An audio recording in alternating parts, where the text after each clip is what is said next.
It all began on a rainy Tuesday afternoon in New York City.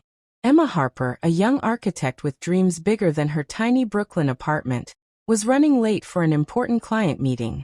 Her umbrella had flipped inside out, her heels were soaked, and her bag was stubbornly stuck under the subway turnstile.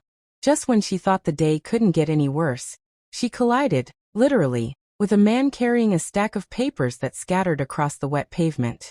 "Watch where you're going," she exclaimed, but as their eyes met, the words died in her throat. There was something familiar about him, a strange sense of recognition she couldn't place. He smiled, slightly embarrassed, helping her pick up the papers. "Sorry, I wasn't looking," he said, his voice calm and sincere. "I'm Alex Miller." "Emma Harper," she replied, still a bit flustered. Something about the way he looked at her made her forget her frustration. Even for a moment.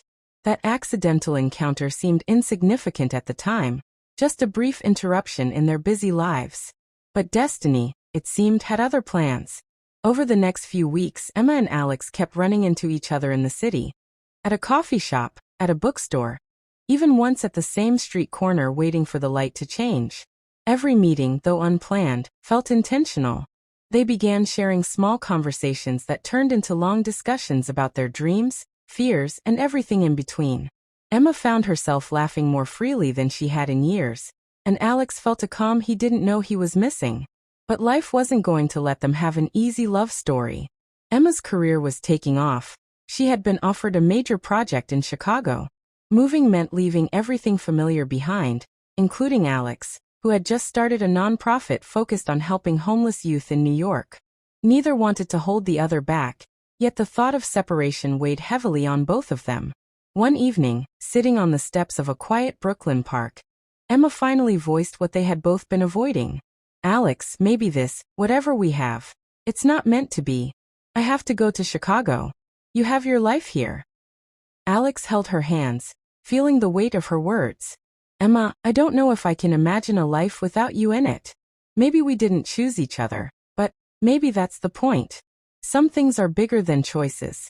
Some things are destiny." Her heart ached, torn between ambition and love. But as the days passed, they realized that love, real love, wasn't about convenience or timing. It was about commitment, trust, and faith in something bigger than themselves. They decided to try, even if the road ahead was uncertain. The next months were challenging. Long-distance calls that turned into late-night texts, surprise visits that brought joy and exhaustion, and the constant pull of their respective responsibilities. They faced doubts,